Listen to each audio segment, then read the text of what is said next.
وبلغنا رمضان وعنا على القيام والصيام وعنا عليه لطف عافية والسلامة برحمتك يا أكرم الأكرمين يا أرحم الراحمين. Amma ba'd. Hadirin hadirat, mustami'in mustami'at dan pemirsa TV MJA dimanapun berada yang senantiasa kami hormati dan kami muliakan. Alhamdulillah, pada kesempatan pagi ini kita dikumpulkan oleh Allah Subhanahu wa taala di masjid min masajidillah, di bait min buyutillah, tidak lain mencari ridha Allah Subhanahu wa taala. Dan salah satu ridhonya Allah kepada kita semua, kita didudukkan dan dimudahkan di dalam mencari ilmu Allah Subhanahu wa taala, ilmu yang dibawa oleh Rasulullah sallallahu alaihi wasallam. Di sini kami akan menyampaikan salah satu nasihat yang sangat berharga buat kita semua dalam kitab Risalatul Qusyairiyah, yang mana di zaman ini orang-orang tidak ingin merasakannya, bahkan mungkin kita sendiri tidak mau merasakannya, yaitu sifat fakir, sifat miskin. Mungkin di zaman ini tidak mau orang ini hidup fakir, tidak mau ini orang hidup miskin, tapi mau tidak mau itu sudah ketentuan Allah Subhanahu wa taala. Karena fakir itu kaitan dari rezeki kita. Kalaupun kita tidak mau, kalau Allah menentukan kefakiran kita, maka na'udzubillah min dzalik, berarti kita termasuk hamba yang tidak syakir, hamba yang tidak bersyukur.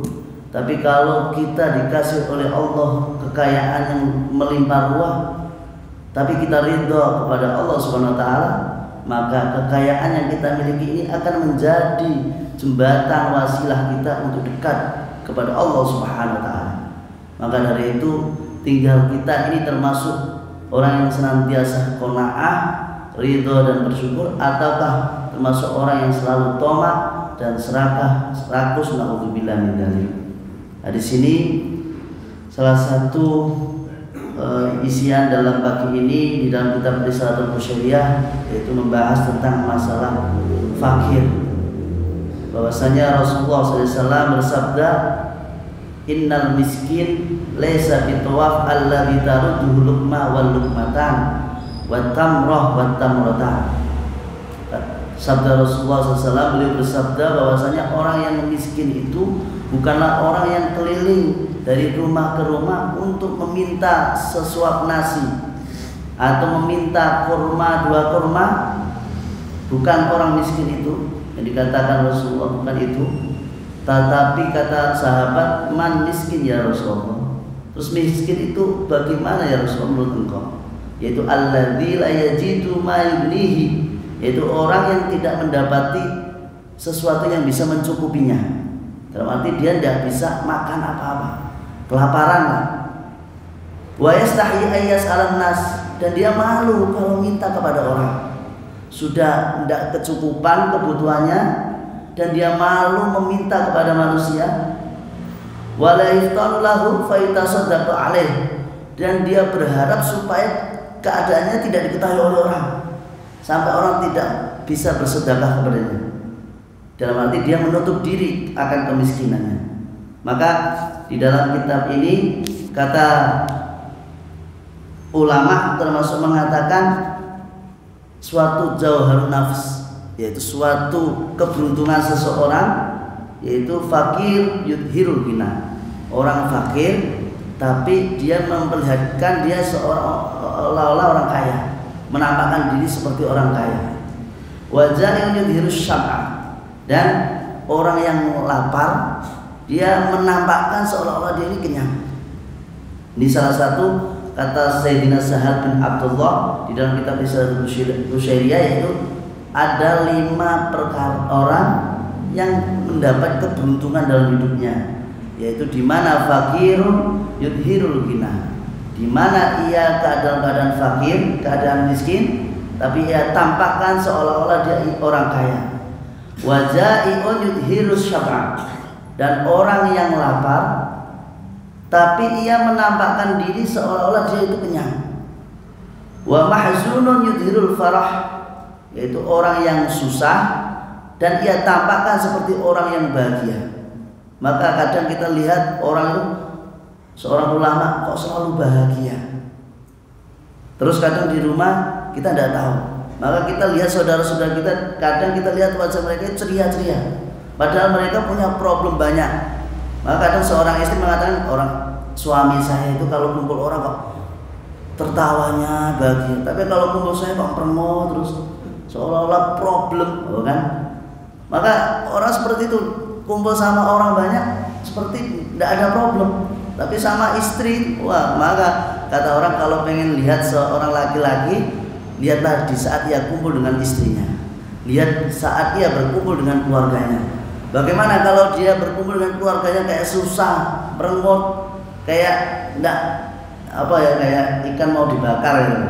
Nah, itu berarti tandanya orang itu selalu susah. Tapi kalau dia saat kumpul dengan istrinya atau dengan suaminya ini kok bahagia, oh berarti di depan orang pun berarti kelihatan bahagia. Karena rahasia ini dia tutupi saat orang lain bersama orang lain, tapi sama keluarga enggak. Kalau dia bisa mampu bersama keluarganya ini bahagia, berarti bersama orang lain insya Allah bahagia.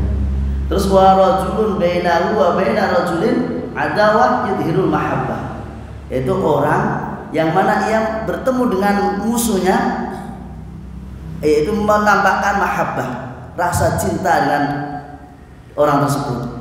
Ya, contoh saja seperti para sahabat dan Rasulullah SAW, bagaimana beliau dan sahabatnya saat bertemu dengan musuh, tidak ada seolah-olah ada musuh, maka musuh ikut Rasulullah merasa nyaman. Karena apa? Rasulullah melihatkan, menampakkan dengan musuh orang yang memusuhi Islam seolah-olah dia bukan musuh. Maka di saat orang-orang kafir masuk Islam, dia merasa nyaman. Karena sebelum dia masuk Islam saja sudah merasa nyaman saat melihat Rasulullah SAW. Maka dengan masuknya Islam, mereka tambah nyaman.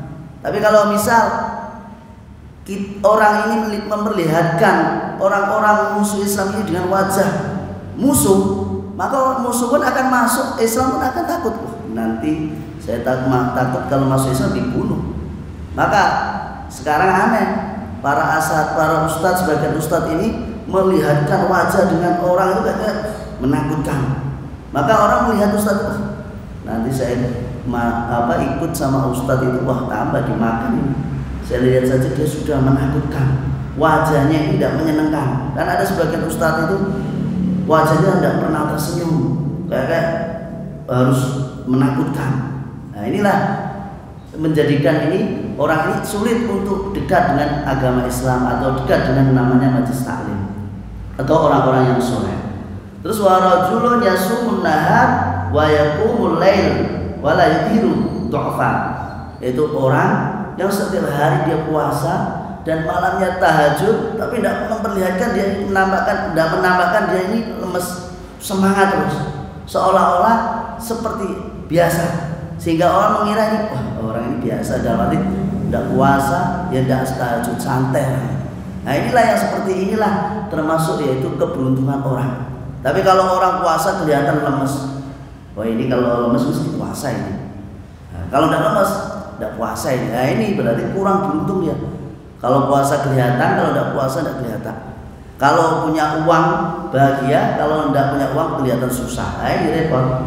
Kalau bisa tidak punya uang sama. Nah ini salah satu keberuntungan orang. Maka di sini kata Rasulullah, yaitu orang miskin itu orang yang tidak bisa mencukupi kebutuhannya, sesuatu yang tidak mencukupi kebutuhan selalu kurang, dan dia malu bertanya kepada manusia, minta kepada manusia ini malu, dan dia berusaha menutup diri seolah-olah orang tidak tahu kalau dia ini miskin. Maka ada satu cerita, ada beberapa hikmah di balik cerita ini. Di zamannya kalau tidak salah Syekh Abdullah bin Mubarak. Syekh Abdullah bin Mubarak itu masya Allah itu juga, dia juga memilih hidup miskin. Kan pernah kita singgung lama kayaknya kalau salah itu. Syekh Abdullah bin Mubarak waktu itu haji, kalau tidak salah itu waktu itu haji. Dalam tawaf, setelah tawaf dia ini tertidur. Dalam tidurnya ini kedatangan dua malaikat yang saling bercengkrama. Ibaratnya Syekh Abdullah bin Mubarak ini penonton melihat dua malaikat ini bercengkrama. Yang satunya tanya, malaikat, berapa jumlah orang yang berangkat haji tahun ini? 600.000 juta. 6.000 juta orang yang hadir di dalam haji tahun ini. Terus kira-kira semuanya ada enggak yang sebagian atau mungkin semuanya diterima oleh Allah hajinya? Kata malaikat itu, enggak ada sama sekali. Kaget itu, enggak ada. Emang orang yang berangkat haji jauh-jauh dari negara yang sangat jauh dari Mekah ternyata tidak diterima oleh Allah Subhanahu wa taala. Terus kasihan mereka. Kata malaikat yang tadi ditanya, tapi ada seseorang yang menjadikan ibadah orang yang jumlahnya sebanyak ini diterima oleh Allah Subhanahu wa taala. Terus malaikat satunya tanya, "Dari mana dia?" Tapi dia tidak haji tahun ini, tidak haji. Hebat, tidak haji, tapi ternyata ibadahnya ini bisa mengangkat makbulnya orang yang haji di tahun itu, yang jumlahnya 600.000 tadi diterima gara-gara amalnya satu orang ini ternyata tidak haji. Hebat. Bagaimana kalau dia haji? Tidak haji, amalnya sudah mengangkat seluruh ibadah orang tahun ini diterima oleh Allah SWT. Terus malaikatnya meneruskan. Syekh Abdul baru dalam mimpinya mendengarkan. Mudah-mudahan ceritanya ini tidak berhenti, didengarkan terus.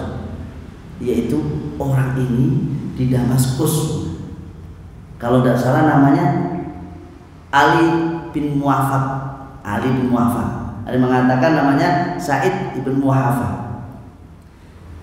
Orang ini ternyata penjahit sepatu di pasar Damaskus. Wah, langsung dapat kabar itu langsung bangun ya. Syekh Abdullah bin Mubarak bangun kaget. Langsung setelah haji beliau langsung ke Damaskus, cari yang namanya Ali bin Mu'afak itu. Dicari di kota Damaskus, tidak ada yang kenal. Terus dia datang ke pasar. Ternyata ada salah satu temannya juga mengatakan ada namanya Ali bin Mu'afak. Tapi dia itu bukan ulama ya. Dia itu penjahit sepatu, sol sepatu. Itu pun di pojok sana. Kedainya kecil di pojok pasar Damaskus. Coba kalau mungkin orang itu bisa juga namanya Ali bin Mu'afak. Karena yang saya tahu cuma Ali bin Mu'afak itu cuma itu tok, sol sepatu, penjahit sepatu. Tidak ada yang lain. Syekh Abdullah bin Mubarak mendatangi namanya Syekh Ali bin Mu'afak, ditanya, "Assalamualaikum warahmatullahi wabarakatuh. Apakah engkau ini benar Ali bin Mu'afak?" Nah, tukang sol sepatu kaget. "Antum ini siapa kok? Kenal nama saya?" "Saya Abdullah bin Mubarak." Langsung Ali bin Mu'afak ini mencium tangan Abdullah bin Mubarak karena ulama terkenal. Dicium, "Kenapa engkau mencari saya, wahai alim, wahai ustaz, wahai syekh? Adakah kabar apa? Apakah sepatu butuh tak jahit?" "Enggak, saya kesini bukan jahit sepatu. Mosok saya dari Mekah ke Damaskus gara-gara jahit sepatu. Kayak di Mekah ada. Enggak. Saya ini mau tanya. Aku waktu haji, aku bermimpi ada dua malaikat yang membahas orang yang berangkat haji itu tidak diterima oleh Allah ibadahnya. Tapi gara-gara kamu, gara-gara Ali bin Mu'afak, orang Damaskus, sol sepatu, tukang jahit sepatu. Berarti ya engkau. Itu kira-kira amal apa yang menjadi engkau ini, amal kita ini diterima oleh Allah?" Kata Ali bin Mu'afak, "Saya ini tidak punya amal apa-apa. Saya jenengan tahu ini saya ikut sol sepatu. Amal ibadah saya itu apa sih? Ya paling jahit sepatu." "Enggak, pasti kau punya amal yang khusus sehingga seluruh ibadah orang di tahun ini diterima oleh Allah. Coba ingat." Terus diingat ternyata, "Iya, saya itu waktu itu sebenarnya tahun ini berangkat haji. Cuma mungkin belum waktunya dan belum rezeki saya." "Lah, kenapa?" "Awalnya itu saya sudah nabung itu. Dari hasil jahitan sepatu tak kumpulkan sampai 40 tahun. Terus tahun ini saya sudah kumpul uang itu untuk berangkat haji. Tapi walhasil istri saya waktu tahun ini nyidam, hamil. Lah nyidamnya aneh. Dia itu tanya kepada saya, "Bah, sebelum engkau berangkat haji nanti, ini coba aku kok mencium bau makanan yang enak ini. Saya pengen makanan ini. Coba belikan atau mintakan kalau memang dikasih. Nah, terus saya Ali bin Muwaffaq ini nyari lokasi bau makanan enak di mana? Ya, kayak tukang sate kan.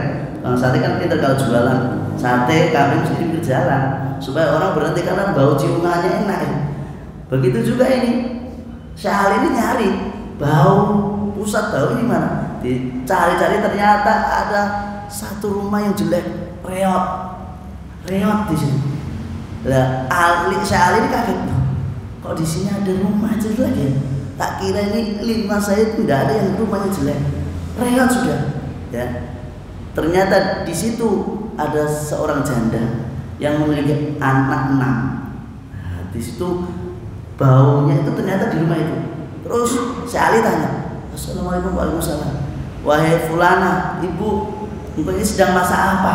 Kok bau masakanmu menyengat sampai ke rumahku dan sampai istriku menciumnya dan pengen merasakannya? Bolehkah aku meminta bagian sedikit saja sebagai obat nyidamnya istri saya? Kata Rasulullah, tidak boleh. Loh, kok tidak boleh? Wes tak beli kalau memang tidak boleh. Berapa sih harganya? Tak beli, mumpung saya punya uang. Berapa harganya? Kata Rasulullah, ini tidak boleh. Makanan ini haram buat kaum, tapi halal buatku. Syekh Ali tambah bingung. Makanan apa itu? Kita ini sesama muslim, tetapi kok kenapa halal buatmu dan haram buatku? Kata wanita itu apa? Memang ini halal buatku dan haram buatmu karena apa? Selama ini beberapa hari kami tidak makan. Nah, ini gambaran orang miskin ini. Saya tidak makan dan saya tidak minta kepada orang. Saya malu sama Allah SWT. Nah, alhamdulillah, kata dia masih alhamdulillah. Di situ Allah menyiapkan apa? Bangkai keledai. Maka mau tidak mau aku ambil sepotong daging dari bangkai keledai itu biar biadku makan. Nah, inilah bagi dia apa? Kenikmatan. Karena apa? Haram bagi kalayak manusia Islam, tapi halal bagi dia karena hukum darurat. Dia ambil itu. Langsung Syekh Ali itu langsung meneteskan air mata. Ya Allah, ternyata masih ada tetanggaku yang miskin dan dia tidak mau minta-minta. Tidak ada yang tahu kalau dia miskin. Janda punya anak 6, dikira hidupnya royid, khair, sehat, walaupun rumahnya jelek, tapi mungkin dia punya uang. Ternyata enggak. Bangkai keledai dimakan. Langsung pulang dia, lapor ke istriku, jangan makan daging ini ya. Lu kenapa? Ternyata yang dimasak itu apa? Bangkai keledai. Langsung istrinya orang soleha, dia juga mengatakan, ya Allah, ternyata kita punya tetangga seperti itu, bah. Wes kita masak. Nah, keluarga Ali bin Muwaffaq ini masak sebanyaknya, terus dikirimkan kepada wanita itu. Terus mengatakan, wahai fulana, wahai bu, tolong makanan yang engkau baru masak buanglah. Ini sudah ada makanan yang halal buatmu dan haram makanan itu untukmu. Terus diterima. Terus dan ini saya punya uang sekitar 350 dirham, banyak waktu itu.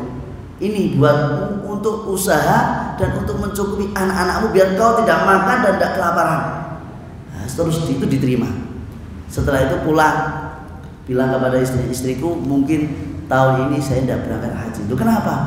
Uangku berikan kepada orang janda itu sama anaknya biar anaknya dan janda itu tidak makan makanan haram dan biar usaha dan bisa hidup seperti kita. Nah, disitulah terus dengar cerita itu Syekh Abdullah bin Mubarak itu pingsan terus dibangunkan, beliau langsung menangisnya apa? Saya malu pada diri sendiri. Engkau gara-gara amalan itu ternyata ibadahku diterima oleh Allah Subhanahu wa taala. Gara-gara apa? Yaitu tadi mementingkan saudaranya yang miskin.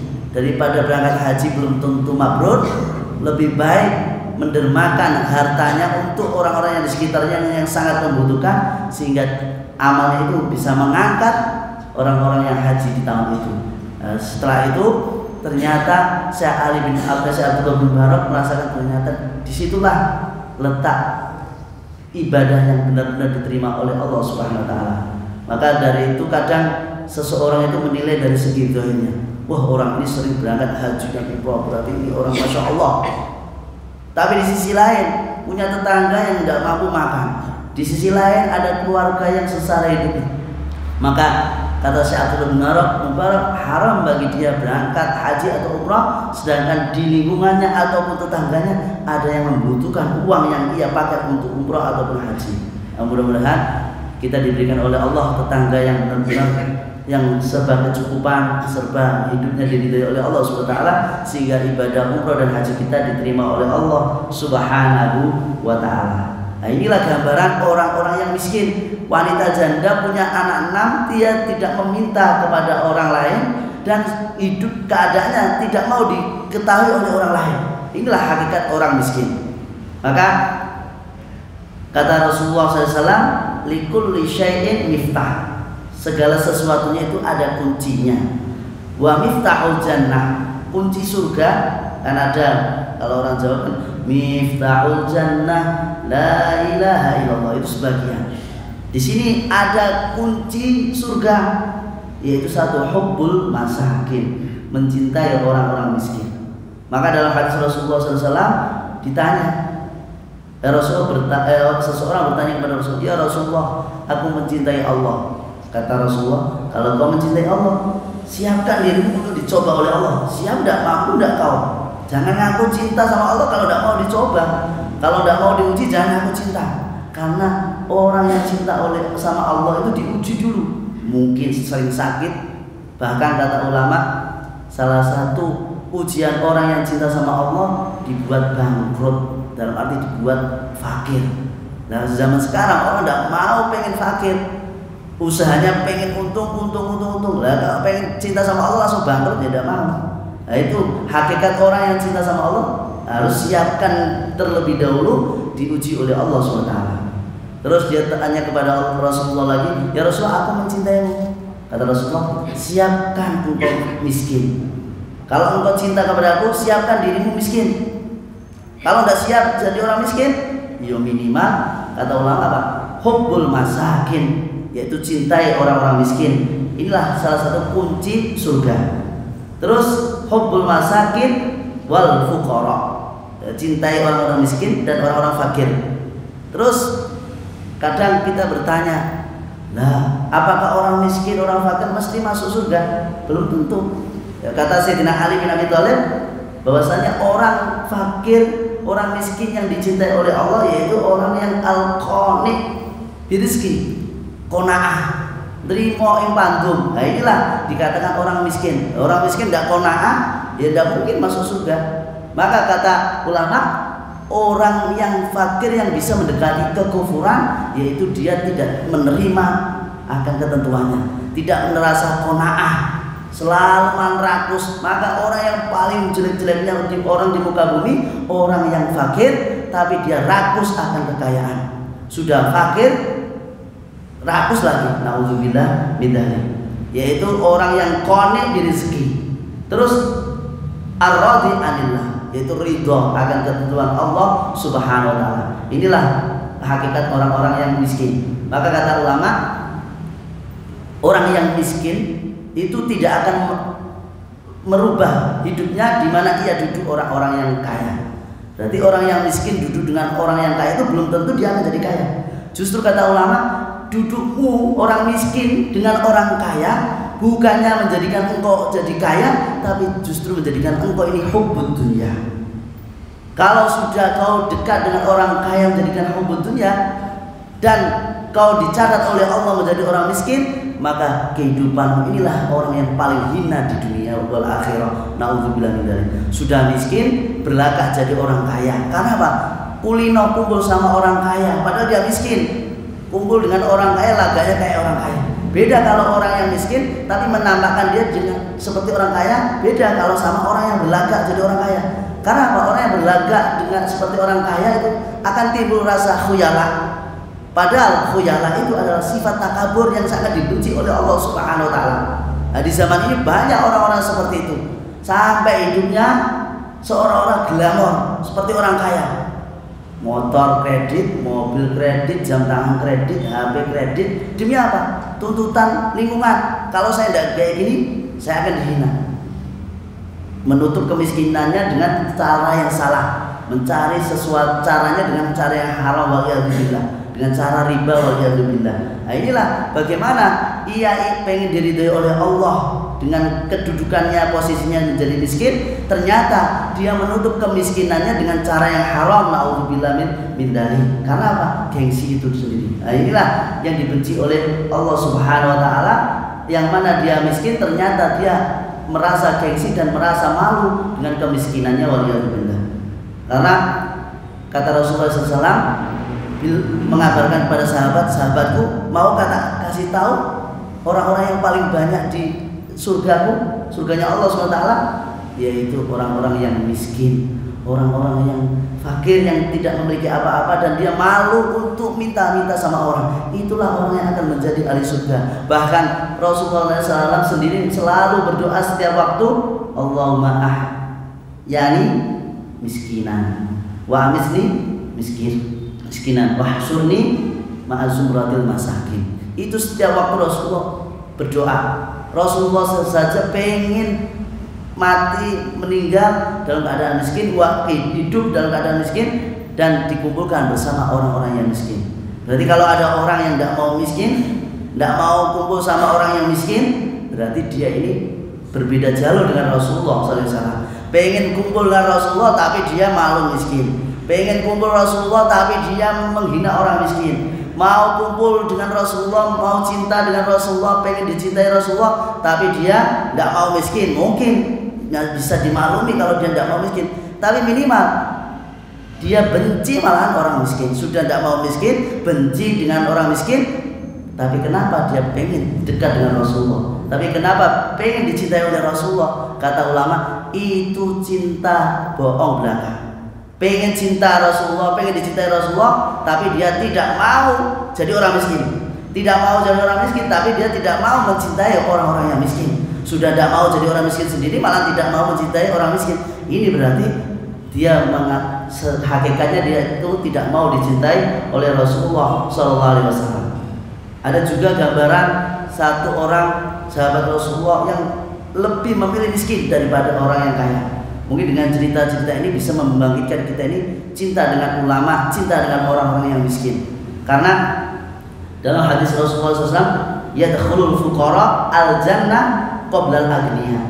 Kata Rasulullah SAW, orang fakir itu masuk surga sebelum orang kaya bi khamsati mi'ati amin. Jarak 500 tahun di akhirat. 500 tahun nisfu yaumin. Berarti setengah hari di akhirat. Padahal sehari di akhirat itu 1000 tahun di dunia. Berarti nisfu yaumin, 500 tahun jarak antara orang miskin dengan orang kaya. Berarti orang miskin dulu jarak 500 tahun baru orang kaya. Padahal 500 tahun di dunia itu Masya Allah lamanya. Umur kita saja Bena sitin wasabiin tidak sampai 100, ada yang 100 kelihatannya lama. Bagaimana 500 tahun nunggu kapan masuk surganya ya? 500 tahun nunggunya kita di akhirat beda dengan nunggunya kita di dunia. Kalau kita nunggu di kantor bayar apa bisa sambil chattingan, bisa makan es atau makan jajan. Lah kita di akhirat mau nunggu masuk surga chattingan tidak bisa. Mungkin tergantung amal kita. Mudah-mudahan amal kita ini amal yang diridhoi oleh Allah SWT, sehingga di saat kita menunggu antrian masuk surga, kita masih mendapatkan kenikmatan menunggu masuk surganya Allah Subhanahu wa taala. Ada cerita salah satu sahabat, yaitu sahabat Rasulullah SAW, di mana yaitu Sa'id bin Amir. Pernah kita singgung di zaman khalifahnya Sayyidina Umar bin Khattab.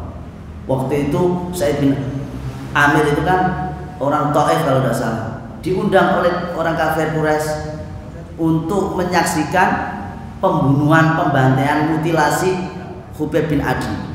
Disuruh dipanggil kayak undangan, saksikan ini pemutilasian secara umum, hidup-hidup itu.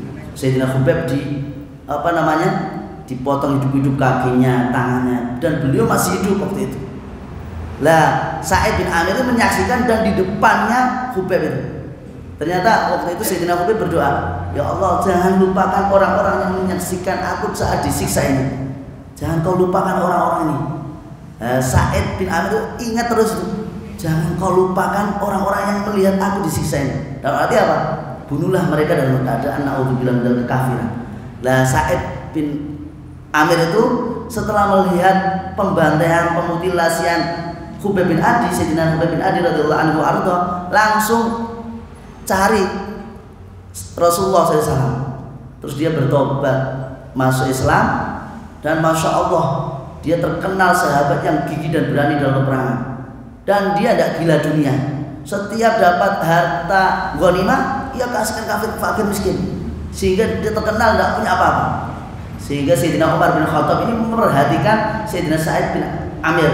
Ini sahabat yang luar biasa. Kalau gitu tak jadikan gubernur membantuku di negara Suriah. Sayyidina Sa'id bin Amir tidak mau, udah jangan maksa saya. Kata Sayyidina Umar bin Khattab, bagaimana engkau tidak membantuku? Kalau engkau tidak membantuku berarti kau akan menjerumuskanku ke dalam api neraka. Sehingga Sayyidina Sa'id bin Amir, ya wis, terpaksa kau maksa saya jadi gubernur, saya terpaksa jadi gubernur di Suriah. Terus dia jadi gubernur di Suriah. Selama jadi gubernur di Suriah itu tidak pernah namanya hidup enak. Setiap gaji, ibarat dapat gaji, ia berikan ke orang fakir miskin. Sehingga setiap hari ngomong sama istri-istriku, jangan sampai rumahku ini kemasukan neraka. Kita ini sudah diambang pintu neraka, maka jangan sampai ada perkara lagi yang mendorong kita masuk ke neraka. Bagi dia jadi gubernur seolah-olah dia akan masuk ke neraka. Dia tidak mau. Maka bilang sama istrinya, ya istriku, ini Umar bin Khattab Amirul Mukminin membebaniku supaya aku ini masuk neraka. Jadi apa? Jadi gubernur. Maka dia berhati-hati supaya dia tidak masuk ke neraka. Setiap dapat gaji dikasihkan orang fakir miskin. Setiap hari. Nah, suatu hari Sayyidina Umar bin Khattab ingin mengecek gimana keadaan gubernur pusat Suriah. Sa'id bin Amir gimana kehidupannya? Lebih enakkah apa tambah miskin atau gimana? Nah, terus ada delegasi dari Suriah datang ke Madinah, ketemu Sayyidina Umar bin Khattab bertanya, gimana keadaan negaramu yang dipimpin oleh Sa'id bin Amir? Amankah? Nyamankah? Adilkah beliau? Kata orang itu, adil, nyaman hidup kita. Terus coba, kira-kira masih adakah orang miskin di negara itu? Kalau ada tuliskan namanya. Ternyata delegasi dari Suriah itu nulis nama orang-orang yang miskin. Dan orang yang nama yang tercantum pertama kali yaitu Sa'id bin Amir, yaitu gubernur. Dilihat oleh Umar bin Khattab, Sa'id bin Amir. Tidak salah ini kau nulis. Tidak, Amirul Mukminin, ini benar ini. Sa'id bin Amir ini gubernurmu. Apa dia benar-benar miskin? Benar, wallahi dia paling miskin senegara kita. Ajib, ibarat kata aneh. Gubernur paling miskin sewaktu negara itu. Cek lagi, benar ini Sa'id bin Amir, bukan Amir bin Sa'id, Sa'id bin Amir. Kalau zaman dulu kan pakai bin. Sa'id bin Amir. Kalau Amir bin Sa'id sudah orang beda lagi. Kalau kita kan mungkin mohon maaf namanya Abdul Jamal, sudah kenal ini Abdul Jamal. Kalau ada bin-binnya tambah kenal. Dulu kalau tidak ada binnya sudah orang bingung. Abdullah siapa? Abdullah satu kota ini ada 1000 orang loh. Tidak ketemu ini. Maka ada orang, kita ketemu orang, Pak mau tanya, kenal tidak namanya Bu Susanti? Kadang kita kenal, oh ya rumah sana, kompleks sana, nomor sana. Tapi orang dulu nama, tanya mau namanya Umar mana? Umar yang siapa? Umar di kampung ini ada 100 Umar. Siapa ini yang kau cari? Waduh, tidak hafal ayahnya, bingung, tidak ketemu. Maka mohon maaf di Hadramaut itu kalau kita tanya, misal tadi anak ketemu Abdullah, ditanya Abdullah siapa? Abdullah siapa? Yang pakai motor. Abdullah semuanya pakai motor. Abdullah yang di kampung ini loh. Abdullah di kampung ini ada 100 orang loh. Nah, maka di Hadramaut itu kalau kita mau tanya nama orang harus ada binnya. Dan bin itu kalau cuma Abdullah bin Umar toh, Abdullah bin Umar banyak loh. Abdullah bin Umar siapa? Abdullah bin siapa? Sehingga kita harus jelas. Kalau di Hadramaut mungkin di Mekah pun sama, harus jelas namanya dan kabilahnya. Kalau enggak kita bingung sendiri. Tanya nomor alamat rumah. Alamat rumah ada, tapi ternyata alamat rumah satu daerah jalan itu namanya sama banyak. Maka jadi bingung, harus lengkap. Begitu juga di sini Sa'id bin Amir, dicek. Benar ini Sa'id bin Amir. Terus Sayyidina Umar bin Khattab langsung datang ke Suriah, nyurvei langsung, benar enggak Sa'id bin Amir ini orang yang termiskin waktu itu? Ternyata benar, Sa'id bin Amir ini orang termiskin. Langsung Sayyidina Umar bin Khattab ngambil sekarung uang dikasihkan oleh Sa'id bin Amir. Kata Sa'id bin Amir, ya Amirul Mukminin, jangan kau masukkan dalam rumahku ini neraka lagi. Sudah cukup jadi gubernur ini bagiku neraka. Kok engkau mau tambah lagi? Nggak. Kata Sayyidina Umar, bukan masalah itu. Kau mengatakan neraka, kau takut neraka. Gimana kalau aku tambah lebih takut lagi? Karena bebanku lebih besar daripada kamu. Maka tolonglah bantulah aku supaya bebanku memikul neraka ini ringan dan mungkin kita bisa selamat. Kalau enggak, aku akan masuk neraka. Malu ketemu Rasulullah SAW. Terus diterima. Diterimanya pun terpaksa. Mungkin kalau kita dapat uang sekarang mungkin tidak terpaksa ya. Mungkin sangat bahagia, ibaratnya rezeki nomplok. Kadang orang itu dapat uang di jalan, alhamdulillah rezeki nomplok. Lu uang hilang kok rezeki nomplok. Itu pernah di jalur depan rumah kami itu ada sering itu uang 50.000, 10.000. Pas saya lewat 50.000, 10.000 tak ambil, nanti ngumumkan setahun. Nah kalau tidak bisa ngumumkan repot, tidak usah. Itu di belakang saya lewat, wih ada duit, lumayan nih buat belonjo. Buat belonjo, bahasanya buat belonjo kayak ini rezeki bagi dia. Pagi-pagi lewat ada 50.000 buat belonjo. Tadi kurang bisa nambahin. Lu kan tidak sadar. Ini uang temuan harus diumumkan. Lah ini Sayyidina Sa'id bin Amir bukan uang temuan dikasih. Itu ngomong jangan kau masukkan rumahku neraka lagi. Pulang dengan rasa terpaksa. Ketemu istrinya nangis. Kata istrinya, wahai suamiku, kenapa kau menangis? Kalau engkau ini baru ketemu Sayyidina Umar kok menangis? Apakah Umar bin Khattab meninggal atau sakit? Kata Sa'id bin Amir, justru nangisku ini lebih parah daripada saat Amirul Mukminin meninggal. Loh kenapa? Apa yang terjadi? Ini aku dibawakan Sayyidina Umar neraka lagi. Maukah kau mau mengeluarkan neraka dari rumah kita? Istrinya mau.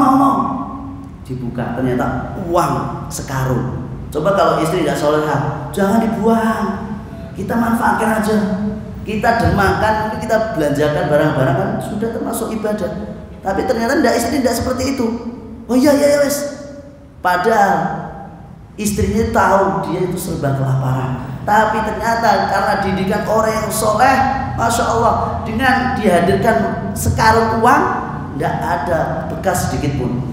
Maka kata ulama, bila mana orang itu di saat dia punya uang merasa tenang dan di saat ia tidak punya uang merasa susah, maka berarti tandanya dia ini belum bisa qanaah, belum bisa ridho akan ketentuan Allah Subhanahu wa taala. Terus uang itu diberikan semuanya tanpa sepeser pun di rumahnya, tinggal karungnya toh. Uangnya habis. Terus Sa'id bin Amir, alhamdulillah, dikit demi sedikit neraka mulai kujauhi. Sehingga Sa'id bin Amir meninggal dalam keadaan orang yang waktu itu termiskin daripada sahabatnya Rasulullah SAW. Sehingga Sayyidina Umar menyaksikan, aku bersaksi bahwa saya ini ahli jannah. Karena apa? Beliau lebih memilih kehidupan miskin. Kata Sayyidina Sa'id waktu itu, kenapa engkau memilih miskin? Karena aku pengen bersama Rasulullah SAW. Karena aku cinta dengan Rasulullah SAW dan aku pengen Rasulullah mencintaiku. Dengan keadaan apa? Dengan keadaan miskin dan mencintai orang-orang yang miskin. Nah, mudah-mudahan kita termasuk orang-orang yang mencintai orang-orang yang miskin. Terus di sini dikatakan, ada salah satu ulama mengatakan, idza istama'a iblis wa junuduh lam yafrahu bi syai' kafarhi bi salatati asyhur. Dalam arti apa? Iblis dan tentara-tentaranya ini setiap menggoda manusia itu bahagia dan menjadikan orang itu sesat bahagia. Tapi mereka itu lebih bahagia lagi bila mana mendapati tiga orang ini. Bahagianya ia mendapati tiga orang ini lebih berbeda dibanding ia menggoda orang itu ikut dengan godaan iblis. Siapa itu? Kata Syekh Hamdun mengatakan, rajulun mukmin qatala mukmin. Orang mukmin membunuh saudara sendiri. Ini iblis dan tentaranya bahagianya luar biasa dibanding ia membunuh orang miskin muslim sendiri. Iblis membunuh muslim atau iblis menggoda orang muslim supaya murtad, supaya kafir, dia bahagia. Tapi lebih bahagia bila mana ia melihat orang mukmin membunuh orang mukmin. Kata ulama, bagaimana orang mukmin membunuh orang mukmin? Yaitu membunuh keimanan orang mukmin itu Dengan cara apa? Mungkin digembosi, mungkin dihina. Kan orang mukmin, orang muslim sekarang banyak dihina satu sama lain. Ini termasuk kegembiraan iblis. Kata orang-orang kan pengen membenci iblis, tapi perilaku orang sekarang tidak membenci, malah justru membahagiakan iblis, membanggakan iblis. Dengan apa? Menghina sesama muslim. Rajul mukmin qatala mukmin, membunuh orang mukmin sesama muslim. Ulama mengatakan bukan terus membunuh nyawanya, tapi membunuh keimanannya, membunuh tauhidnya, membunuh dalam syariatnya, menutup syariat mereka sehingga tidak mengenal siapa Rasulullah, tidak mengenal siapa Allah, tidak mengenal apa itu majelis taklim. Itulah sebenarnya mukmin qatala mukmin. Inilah ternyata orang-orang seperti ini membahagiakan iblis waliyadzubillah. Terus yang kedua, rajulun yamutu alal kufri, naudzubillah min dzalik, yaitu orang yang mati dalam keadaan kekufuran.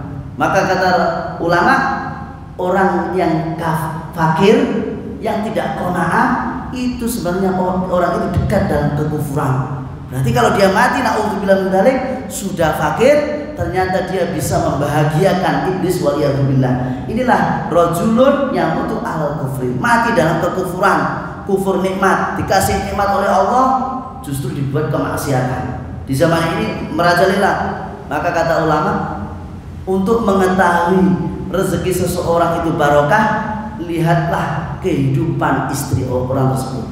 Bagaimana cara ia menutup aurat istrinya. Kalau istrinya dan anak perempuannya itu tidak bisa menutup aurat, berarti tandanya rezeki seorang suami itu tidak barokah. Kalau sudah rezeki itu tidak barokah, maka dikit demi sedikit kehidupannya tidak akan barokah. Kalau kehidupannya sudah tidak barokah, maka sedikit demi sedikit orang itu akan dijauhi oleh Allah Subhanahu wa taala. Dan kalau orang itu sudah dijauhi oleh Allah, naudzubillah min dzalik, bukan Allah yang memperhatikannya, tapi syaitan dan tentaranya akan memperhatikan orang tersebut waliyadzubillah. Rajulun yamutu ala kufri. Terus yang ketiga, qalbun fi khauful faqri. Orang yang di dalam hatinya ini takut miskin, takut fakir. Mungkin banyak orang seperti ini. Dia takut fakir. Kalau tidak kerja nanti miskin loh, tidak makan loh. Kalau kau tidak punya gelar nanti tidak bisa kerja loh. Nanti kalau ini sebab bingung semua. Maka kata ulama mengatakan, seandainya engkau ini dicatat oleh Allah orang kaya, dan seluruh manusia di muka bumi ini menghalang-halangi rezekimu, maka rezeki untuk jadi orang kaya akan tersampaikan. Pasti kau jadi kaya, walaupun seluruh makhluk bumi ini menghalang-halangimu untuk jadi orang kaya. Sebaliknya, seandainya Allah sudah mencatatmu menjadi orang miskin, walaupun kau sering kumpul dengan orang kaya, walaupun seluruh dunia membantu kau supaya jadi orang kaya, tapi kalau Allah mencatatmu jadi orang miskin, dia tetap miskin, tidak akan berubah sedikit pun. Maka kata Rasulullah, ar-rizqu maksumun mafruqun minhu. Rezeki itu sudah ditentukan oleh Allah ukurannya. Laisa yattaqi mutakin bizaidihi. Bukan karena takwa seseorang rezekinya terus tambah, itu bukan. Walaisa bifujuri fajirin binakisi. Dan bukan karena kemaksiatannya terus rezekinya berkurang, bukan. Rezeki itu tidak pengaruh dengan ibadah dan kemaksiatan seseorang. Mau maksiat, mau kafir, mau murtad, mau muslim, mau mukmin, rezekinya tetap ya segitu. Mau kumpul sama orang kaya ya tetap segitu. Mau bisnisnya 24 jam ya kalau memang rezekinya ya segitu. Tidak berubah sama sekali. Maka sungguh rugilah orang yang menganggap orang yang bekerja maksimal akan menjadi kaya, dan orang yang tidak bekerja secara maksimal akan miskin. Itu anggapan yang salah dan orang-orang yang merugi. Karena semua itu sudah dicatat, ditentukan oleh Allah Subhanahu wa taala yang tidak akan berubah sedikit pun. Maka kata Imam Malik, sekalipun engkau duduk manis di dalam rumah tanpa bergerak sedikit pun, rezekimu akan datang menjumpaimu. Dan bila mana rezekimu belum datang, maka belum waktunya kau akan meninggal. Maka orang-orang dulu, salah satu tipnya orang-orang dahulu supaya panjang umur, saya pernah tanya sama satu orang tua itu, umurnya panjang, Pak, jenengan ini kok umurnya panjang, solusinya apa? Sing sare itu dalam apa? Sing santai hidupmu nak. Dalam apa?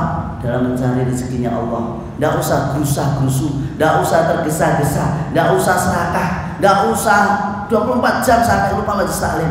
Kau akan hidupmu bahagia dan umurmu pasti insya Allah panjang. Tapi kalau kamu sudah serakah, tidak akan hidupmu akan barokah. Kalau memang hidup kecil sedikit, umur pendek, tidak barokah. Naudzubillah min dzalik, hidup terasa susah. Kita lihat para ulama-ulama terdahulu, umurnya 50 tahun, 40 tahun, tapi Masya Allah seolah-olah hidupnya itu penuh barokah, sehingga umur pendek namanya dikenal sampai sekarang. Terutama seperti Imam Ghazali, Imam Nawawi, umurnya tidak sampai 90-60 tahun, tapi Masya Allah hidupnya barokah sampai dikenal sampai sekarang. Maka dari itu jangan, mudah-mudahan hidup kita ini dikenang oleh anak cucu kita. Itu orang-orang yang soleh, orang-orang yang hidupnya barokah. Itu di situ dikatakan wa qalbun fi khauful faqr. Maka kata ulama, orang yang fakir itu orang yang khauful faqr. Orang yang fakir itu orang yang takut akan kefakiran. Nah inilah di zaman ini mungkin dari diri kita ini masih ada rasa takut kefakiran. Mudah-mudahan Allah menghapus rasa takut kefakiran dalam hati kita dan meyakini dan pasti akan jaminan rezeki Allah kepada kita. Bahkan dalam hadis Rasulullah, Allah itu menjamin, menanggung rezekinya orang yang thalibul ilm, orang yang Allah menanggung rezekinya orang yang mencari ilmu. Padahal di pagi ini kita duduk tidak lain untuk mencari ilmunya Allah Subhanahu wa taala, ilmu yang dibawa oleh Rasulullah SAW. Berarti Allah akan menjamin. Kata ulama, barang siapa yang menjemput rezekinya di pagi hari ini dengan ingat Allah, maka Allah akan membukakan pintu rezekinya dengan penuh keberkahan. Dan barang siapa yang menjemput rezekinya ini dengan rasa jauh dari Allah, tidak mengenal Allah, maka Allah menyusahkan rezeki orang tersebut. Bahkan dari rezeki haram pun akan disusahkan. Mudah-mudahan Allah Subhanahu wa taala memudahkan rezeki kita dari rezeki yang halal dan menjauhkan rezeki dari rezeki yang haram, sehingga hidup kita ini penuh barokah dari Allah Subhanahu wa taala. Amin amin ya rabbal alamin. Wallahu a'lam bishawab. Sallallahu ala sayyidina Muhammadin wa ala alihi washabbihi wasallam. Wal afwikum. Wassalamualaikum warahmatullahi wabarakatuh.